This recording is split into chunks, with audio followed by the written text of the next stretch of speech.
တရုတ်နိုင်ငံရဲ့မြို့တော်ဘေကျင်းကိုရောက်မှဆိုရင်တော့ဒီနေရာနှစ်ခုကိုတွားရောက်လေ့လာသင့်ပါတယ်။တရုတ်နိုင်ငံရေးသမိုင်းကြောင်းမှာအရေးကြီးဆုံးနေရာနှစ်ခုဖြစ်တဲ့ Tiananmen Square နဲ့တရုတ်ဧကရာတီရဲ့နန်းတော် Forbidden City တို့စီကိုမြေရောက်ရထားစီးပြီးတော့တွားရောက်လက်ပတ်ခဲ့ကြတဲ့ဗီဒီယိုလေးကိုမျှဝေပေးထားပါတယ်။အားလုံးပဲမင်္ဂလာပါ။ဒီကနေ့Tiananmen Square နဲ့ Forbidden City ကိုတွားရောက်လက်ပတ်ဖို့အတွက်ကျမတို့တဲတဲ့နေရာနဲ့အနီးဆုံးစောက်ပွေးဘူတာယုံဖြစ်တဲ့ Dwanglu ဘူတာယုံကိုလမ်းလျှောက်လာခဲ့ကြပါတယ်။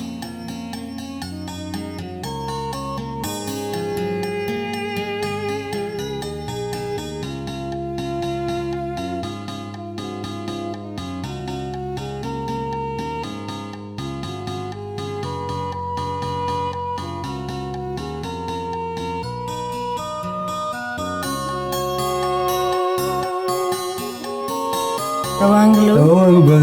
တက်တဲ့စီရပါလေးကိုကြည့်စီမယ်။ Dwanglu ဘူတာယုံကနေနောက်ထပ်6ခုမြောက် Tiananmen 3ဘူတာယုံအထိကိုယထာစီကတယောက်ကိုလေးရွံပေးရပါတယ်။ကလေးငယ်အတွက်ကတော့ယထာကပေးစရာမလိုပါဘူး။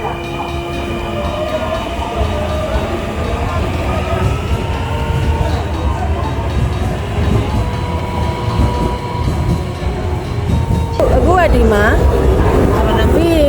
next ကတာ2 3 4 5 6ခုမြောက်မှာဆင်းမယ်6ခုမြောက်မှာဆင်းမယ်Tiananmen 3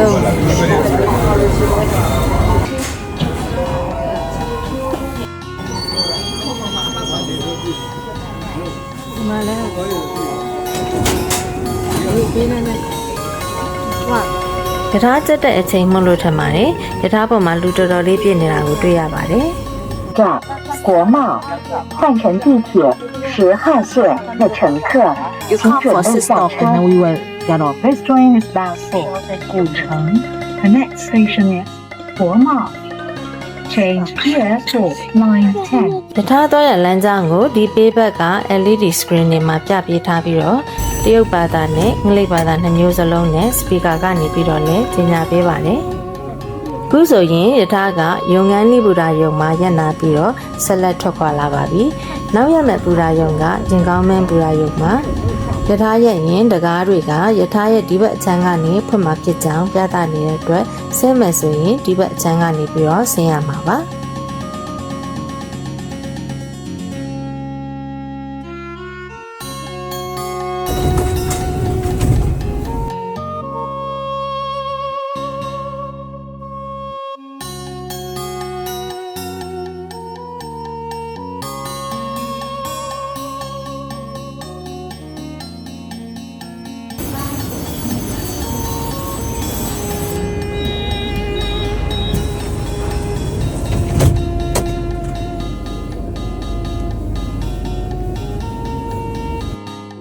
This train is bound for 古城。The next station is 天安门东。ဆင်းမလား We are now arriving at 天安门东。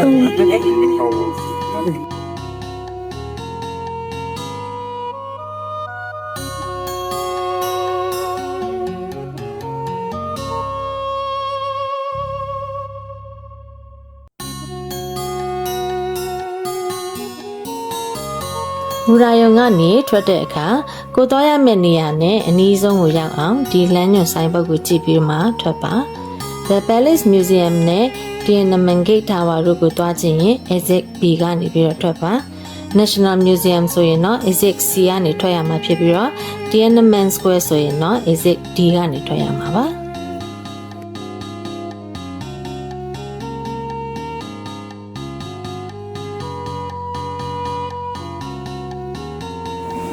ဒီတော့ဖက်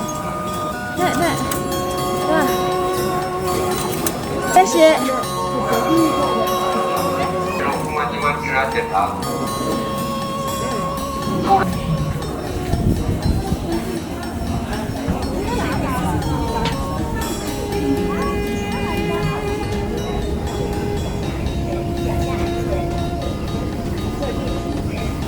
Stand firm and hold the handrail.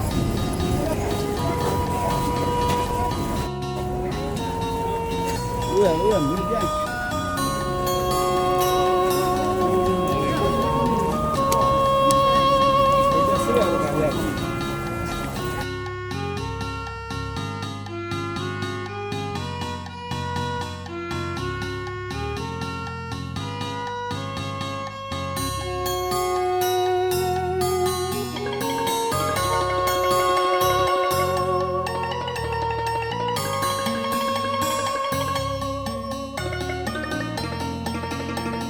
exit D ကနေမမှန်ကန်ကန်ထွက်လာခဲ့ပြီမယ်ဒီနေရာကိုရောက်တဲ့အခါမှာတော့ National Museum ဆိုင်းဘုတ်ပဲတွေ့ပြီးတော့ Tiananmen Square ဆိုင်းဘုတ်ကိုမတွေ့တဲ့အတွက်ဟိုဘက်ကားလမ်းကဝင်ရမှာတင်လို့ဟိုဘက်ကားလမ်းကိုသွားဖို့ဘူရာယုံရဲ့မြေရောက်လမ်းဘက်ကိုပြန်လျှောက်လာခဲ့ကြပါတယ်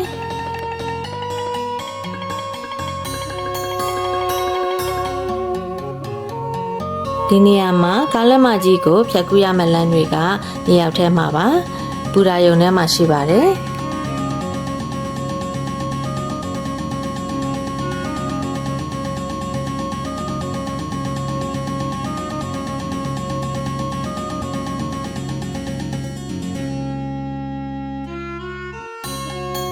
Tiananmen Square အထက်ကိုဝင်ရောက်ဖို့ကြိုတင်ပြီးတော့ booking လုပ်ဖို့လိုပါတယ် official website ထဲမှာဝင်ပြီးတော့ဘယ်နေ့ပဲအချိန်သွားလဲမယ်ဆိုတာကိုအနည်းဆုံးတစ်ရက်ကြိုတင်ပြီးတော့ booking လုပ်ရပါတယ်။ဝင်ကြေးပေးစရာမလိုပေမဲ့တရုတ်နိုင်ငံရဲ့ဖုန်း SIM card ရှိမှရမှာဖြစ်ပြီးတော့ registration process ကလည်းနည်းနည်းရှုပ်ထွေးတာကြောင့် Get Your Guide online platform ကနေပဲတယောက်ကို US $3.99 ပေးပြီးတော့ booking လုပ်ခဲ့ပါတယ်။အထဲကိုဝင်ဖို့အတွက် Get Your Guide ကပေးတဲ့ voucher နဲ့ passport ပြဖို့လိုအပ်ပါတယ်။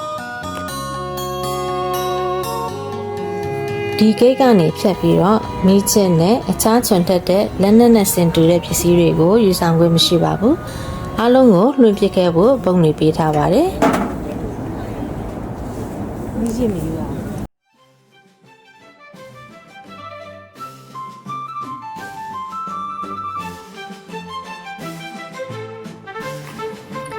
ဂိတ်ကိုဖြတ်ပြီးတော့အထဲကိုရောက်လာပါပြီဒီမှာရှိတဲ့နေရာတွေရဲ့အခေါ်အဝေါ်တွေကိုရှင်းရှင်းလင်းလင်းမသိခဲ့တဲ့အတွက်အထဲကိုရောက်ပြီးမှ Tiananmen Square ကတကယ်ပဲကားလမ်းရဲ့ဟိုဘက်အချမ်းမှာရှိတာကိုသိလိုက်ရပါတယ်ဟိုမှာမြင်နေရတာက Tiananmen Square ပါဒီဘက်က Tiananmen Gate Tower ပါကျမတို့လိုပဲမသိလို့မမှားရလေအောင်မြေပုံချမ်းလေးထည့်ပေးလိုက်ပါတယ်။ Tiananmen Square ကကားလမ်းမကြီးရဲ့ဘယ်ဘက်မှာရှိပါတယ်။ကားလမ်းရဲ့ညာဘက်မှာတော့ Palace Museum လို့လည်းခေါ်တဲ့ Forbidden City ရှိပါတယ်။ Forbidden City နဲ့ Palace Museum ဆိုတာခေါ်ဝေါ်ပဲကွဲလွဲပေမဲ့တနေရာတည်းကိုပဲရည်ညွှန်းပါတယ်။ Forbidden City က Tiananmen Gate Tower ကနေဝင်သွားပြီးရင်ဟိုဘက်အပေါက်ကနေပြန်ထွက်မှာဆိုတော့ဒီဘက်ကိုပြန်မရောက်တော့ပါဘူး။ဒါကြောင့် Tiananmen Square ကိုအရင်ဆုံးလဲပတ်တင်ပါတယ်။ကျမတို့ကအရင်ဆုံးဘယ်ဘက်ဂိတ်ကိုရောက်ပြီမဲ့ညာဘက်ကနေဝင်ရမှာထင်လို့မြေအောင်လန်းကနေညာဘက်ဂိတ်ကိုသွားပြီးတော့ဝင်ခဲ့တာပါ။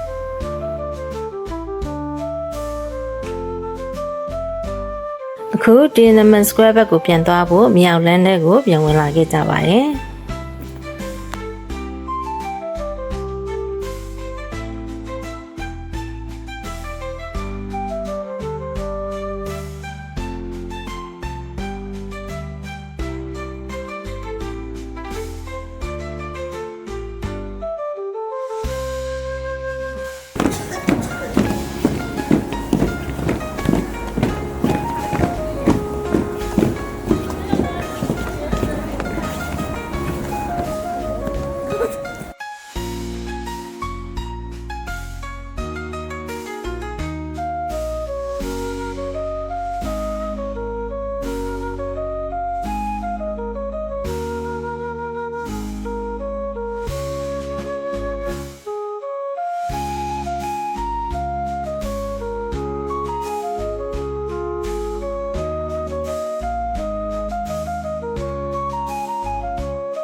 စတူယန်မီတာ4,400,000အကျယ်ဝန်းရှိတဲ့ Tiananmen Square ဟာကမ္ဘာပေါ်မှာအကြီးဆုံးပြည်သူရင်ပြင်များတဲ့ကတစ်ခုဖြစ်ပြီးတော့ ဘေဂျင်းမြို့၎င်းတက်တက်မှာတည်ရှိပါတယ်တရုတ်နိုင်ငံရဲ့အမှတ်အသားဖြစ်တဲ့အထင်ကရနေရာတစ်ခုဖြစ်ပြီးတော့အမျိုးသားပွဲတော်တွေအခမ်းအနားတွေနဲ့ခီးသွွားလက်ပတ်သူများအတွက်အဓိကစုဝေးရာနေရာလည်းဖြစ်ပါတယ်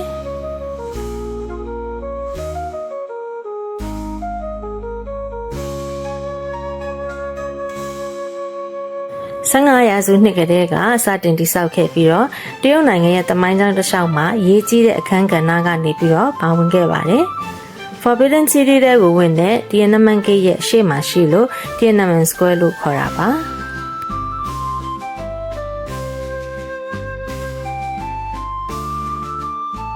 Tiananmen Square ရဲ့ဒီဘက်အစွန်ဆုံးမှာတရုတ်အမျိုးသားပြတိုက်ရှိပါတယ်။ကမ္ဘာအကြီးဆုံးပြတိုက်တွေထဲမှာတစ်ခုပါဝင်ဖြစ်ပြီးတော့တရုတ်နိုင်ငံရဲ့သမိုင်းကြောင်းနဲ့ယဉ်ကျေးမှုဆိုင်ရာအမွေအနှစ်တွေကိုပြသထားပါတယ်။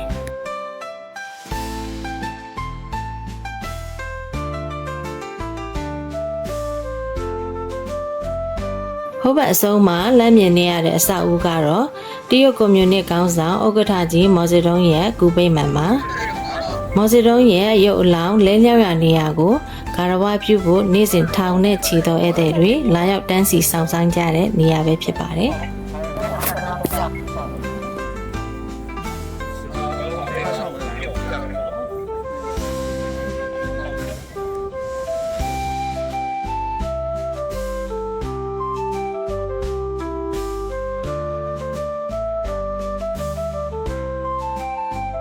ဒီကြောက်တိုင်ကတော့တရုတ်နိုင်ငံရဲ့တော်လှန်ရေးနဲ့တိုင်းပြည်တည်ဆောက်ရေးအတွက်ကူညီပံ့ပိုးခဲ့သူများကိုဂုဏ်ပြုတဲ့အနေနဲ့တည်ဆောက်ထားခဲ့တဲ့အထိမ်းအမှတ်ကြောက်တိုင်ပါ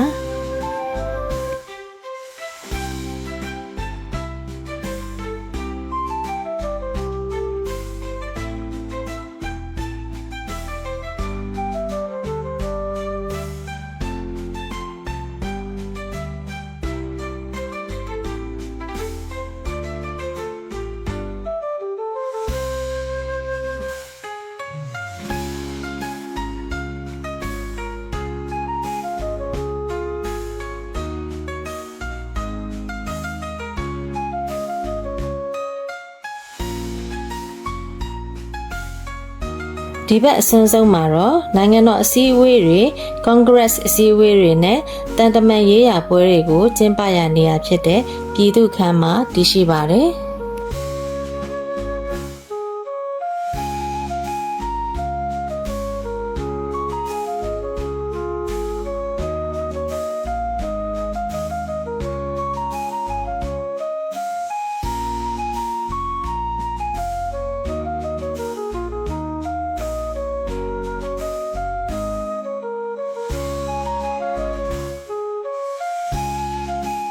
Tiananmen Square ရဲ့ကားလမ်းချတဲ့အခြားတစ်ဖက်မှာ Tiananmen Gate ရှိပါတယ်။ဒီ gate ဟာ Forbidden City ခေါ် Palace Museum နဲ့ကိုဝင်ရတဲ့အပေါက်ပါ။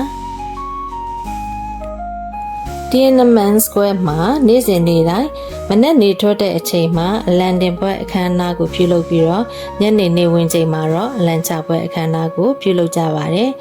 ဒီအခမ်းအနားတွေကိုကြည့်ချင်ရင်တော့နေထွက်ချိန်နဲ့နေဝင်ချိန်တွေမှာဒီနေရာကိုရအောင်လာပြီးတော့ကြည့်ရှုနိုင်ပါတယ်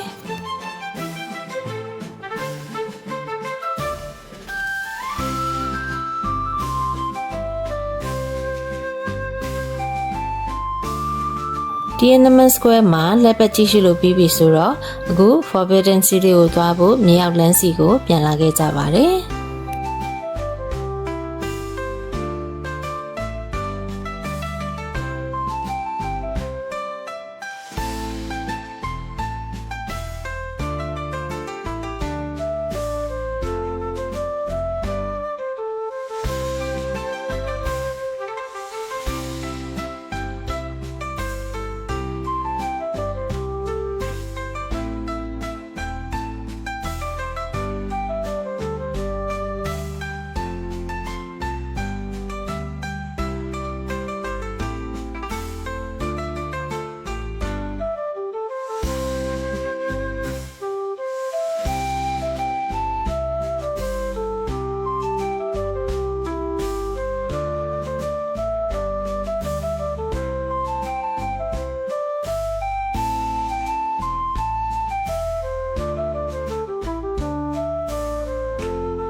Tiananmen Gate ကိုဝင်มาတော့မယ်ဒီ gate က Forbidden City တဲ့ကိုဝင်တဲ့အဓိကဝင်ပေါက်ပါ gate ရဲ့အလယ်တက်မှာမော်စတုံးရဲ့ပုံကြီးကြီးတစ်ခုကိုချိတ်ဆွဲထားပါတယ်အဝေးကနေကြည့်တော့ကမသိတာပေမဲ့အနီးကိုရောက်လာတဲ့အခါမှာတော့တော်တော်လေးတူးတဲ့ကြီးမားတဲ့အဆောက်အဦတစ်ခုဖြစ်တာကိုတွေ့ရပါတယ်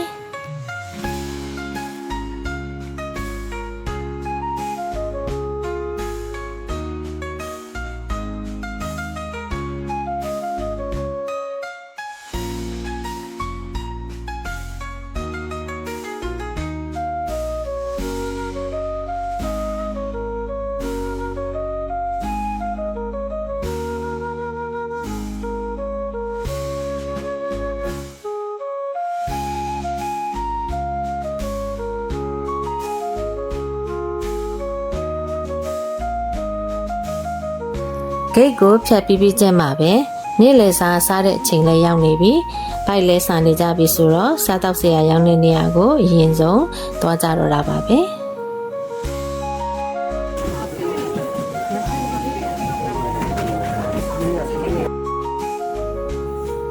ခောက်ဆွဲတပွဲကို32ယွမ်ပေးရပါတယ်။အခြားနေရာတွေမှာထပ်ပို့ပြီးတော့ဈေးကြီးတယ်လို့ထင်ပါတယ်။ဒါပေမဲ့ပမာဏကတော့များလို့မနှဲကုန်အောင်စားခဲ့ရပါတယ်။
Okay ဒီကနေဆက်ပြလာရင်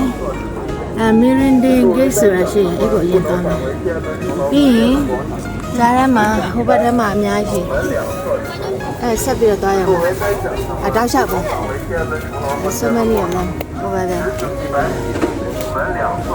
ဟိုဘက်ထိပ်တိရှာGate of the Divine တဲ့ချောင်းတော့ဟိုတဲ့ချောင်း作为单项参观，不能返回天安门城楼和天安门广场，只行100米，门两侧进场。作为单项参观，不能返回天安门。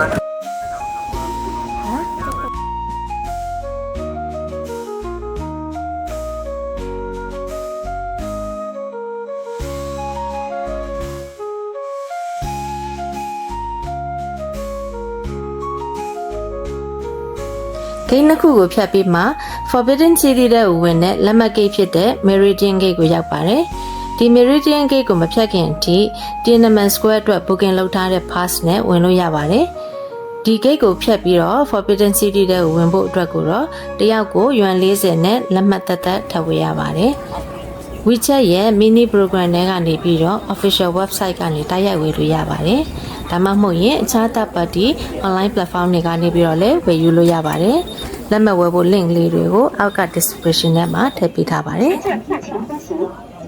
လက်မှတ်ဂိတ်ကိုဖြတ်ပြီးတာနဲ့ဒီနေရာမှာ guide service ရုံးခန်းလေးကိုတွေ့ပါလိမ့်မယ်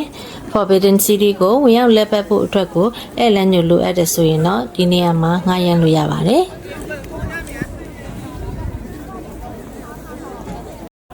ဒီကိစ္စကြီး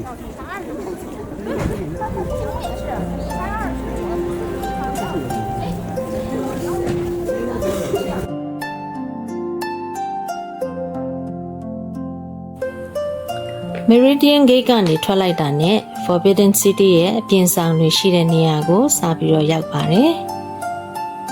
1406ခုနှစ်မင်းမင်းဆက်လက်ထက်ကတည်းကစောက်လုပ်ခဲ့တဲ့ဒီရှေးအောင်နန်းတော်နေရာဟာမင်းမင်းဆက်ကနေပြီးတော့ချင်းမင်းဆက်အထိဧကရာဇ်ဘုရင်ပေါင်း24ပါးရဲ့နန်းတော်ရာဖြစ်ခဲ့ပါတယ်။ဒီဘုရင်တွေလက်ထက်မှာတော့ဒီနန်းတော်တွေကိုတာမန်အရက်သားတွေဝင်ခွင့်မရှိလို့တားမြစ်ထားတဲ့အတွက် Forbidden City လို့အမည်တွင်ခဲ့တာပါ။ဒီကနေ့ခေတ်မှာတော့ Palace Museum လို့ခေါ်တင်ပြီးတော့ကမ္ဘာပေါ်မှာလာရောက်လက်ပတ်မှုအများဆုံးယဉ်ကျေးမှုအမွေနှစ်ဆိုင်ရာနေရာများတဲ့ကတစ်ခုဖြစ်လာခဲ့ရုံသာမကကနဝေမြောက်တရုတ်ရိုးရာနန်းတွင်ပြည်သူ့ကလက်ရနဲ့ UNESCO ကမ္ဘာအမွေနှစ်စီးရင်ဝင်နေရာတစ်ခုအဖြစ်သတ်မှတ်ခြင်းခံခဲ့ရပါတယ်။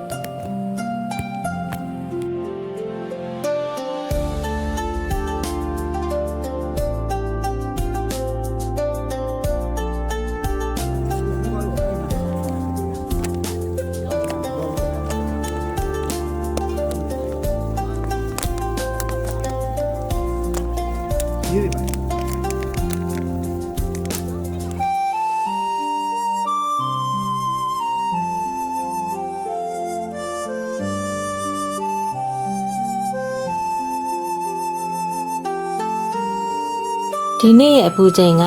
-6 degree Celsius ရှိနေပြီဆိုတော့ရေမျက်နှာပြင်တွေလည်းရေခဲဖြစ်နေပါပြီ။ဟိုးအောက်ထဲမှာတော့ငါးလေးတွေကူးခတ်နေတာကိုမြင်နေရပါသေးတယ်။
စတူရဲ့မီတာပေါင်း9,200,000ကျော်ကျယ်ဝန်းတဲ့ဒီနန်းတော်ကြီးထဲမှာ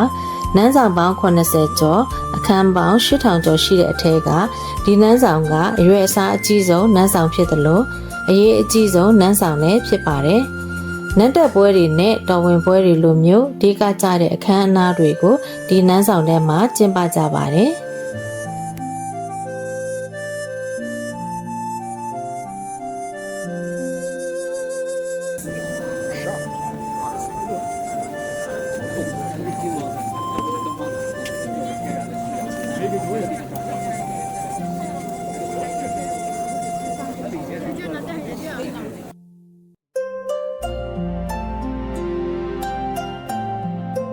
ဒီနေရာကနေကြည့်ရင်အထဲမှာဧကရာဇ်တီရဲ့နဂါးပလင်တော်ကိုလမ်းမြင်နေရပါတယ်။ရှေးဟောင်းအမွေနှစ်ပစ္စည်းကိုထိမ့်သိမ်းဖို့အထဲကိုဝင်ရောက်ခွင့်ကိုပိတ်ထားတဲ့အတွက်အပြင်ကနေပဲလှမ်းကြည့်လို့ရပါတယ်။အထဲမှာမှောင်နေလို့တေးသေးချာချာတော့မမြင်ရပါဘူး။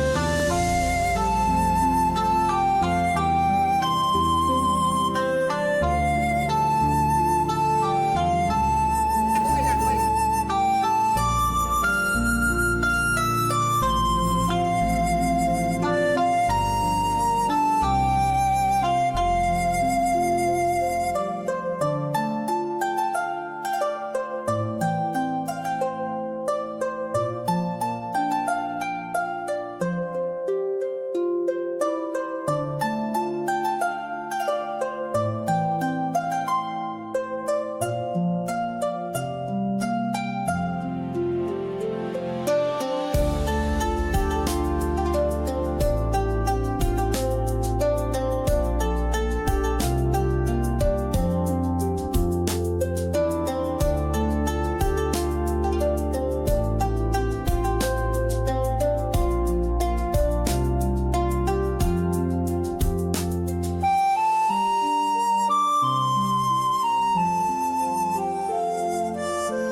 န်းဆောင်ကတော့ Forbidden City ရဲ့အတွင်းဘက်ဝင်းထဲမှာရှိတဲ့အဆောင်တွေထဲကအကြီးဆုံးဆောင်ပါဘုရင် Ygritte တွေနေထိုင်ခဲ့တဲ့စံအိမ်တော်ဖြစ်ပါတယ်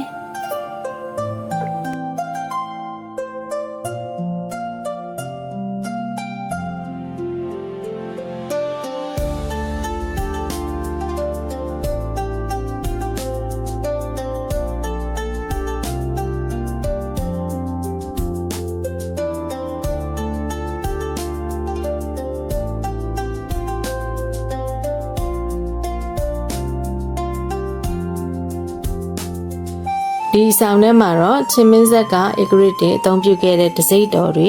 ခန္ဓာသုံးပစ္စည်းတွေနန်းတော်ရဲ့တရားဝင်အချိန်ကိုသတ်မှတ်ပေးတဲ့နာရီအစရှိတဲ့ပစ္စည်းတွေကိုထိမ့်သိမ်းထားပါတယ်။အခန်းရဲ့အလယ်မှာပလင်တစ်ခုရှိပြီးတော့ဘုရင်တနေရာကနေတနေရာကိုသွားရင်အသုံးပြုတဲ့ဝေါ်ရင်နှစ်စင်းလည်းဒီဆောင်ထဲမှာပဲရှိတယ်လို့ဆိုပါတယ်။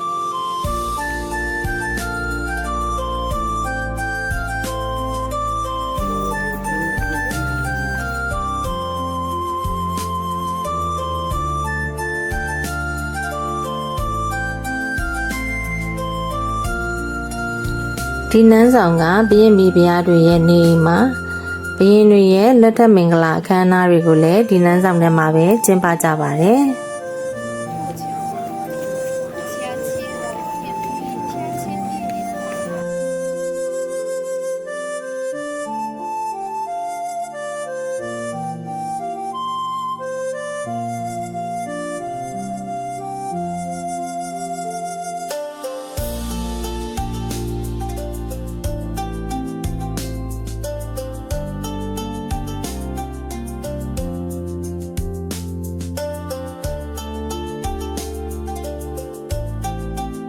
Forbidden City ထဲမှာလမ်းလျှောက်ရတာရှေးဟောင်းတရုတ်ပြည်ကိုပြန်ရောက်သွားတယ်လို့ပါပဲ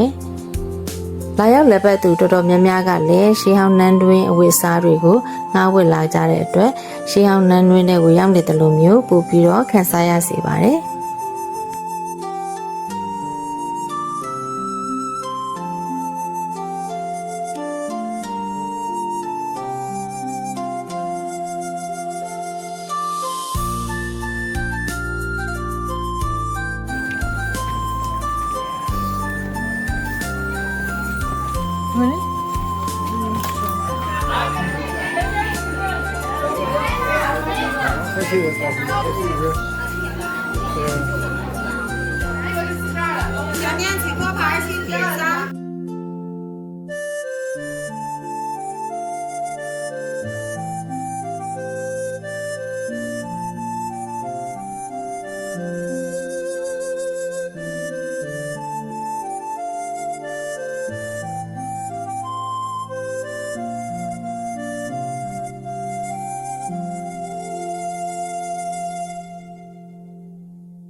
နန်းတော်ဝင်းထဲက Imperial Garden ခေါ်တော်ဝင်ပန်းခြံကတော့ဘရင်မိဖုရားနဲ့မောင်မမိတ်တန်တွေရဲ့အနားယူပန်းဖြေတဲ့နေရာပါနတ်ဖျားတွေကိုရစ်ပူဇော်ပွဲဆူတောင်ပွဲတွေနဲ့မောင်မမိတ်တန်ရွေးချယ်ပွဲတွေကျင်းပဖို့အတွက်လည်းဒီတော်ဝင်ပန်းခြံရဲ့နေရာကိုအသုံးပြုကြပါတယ်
Imperial ပန်းခြံထဲကနေရှေ့ဆက်ပြီးတော့ထွက်လာခဲ့ရင်တော့ Forbidden City ဒါမှမဟုတ် Palace Museum ရဲ့ထွက်ပေါက်ရှိရာဂိတ်ကိုရောက်လာပါပြီ။နန်းတော်ထဲကိုလှည့်ပတ်ကြည့်ရှုတဲ့ခရီးစဉ်ကဒီမှာပဲပြီးဆုံးပါပြီ။အဝင်မှာတော့က Audio Guide နဲ့ Wheelchair တွေငှားထားတာရှိရင်ဒီနေရာမှာပြန်အပ်ရပါမယ်။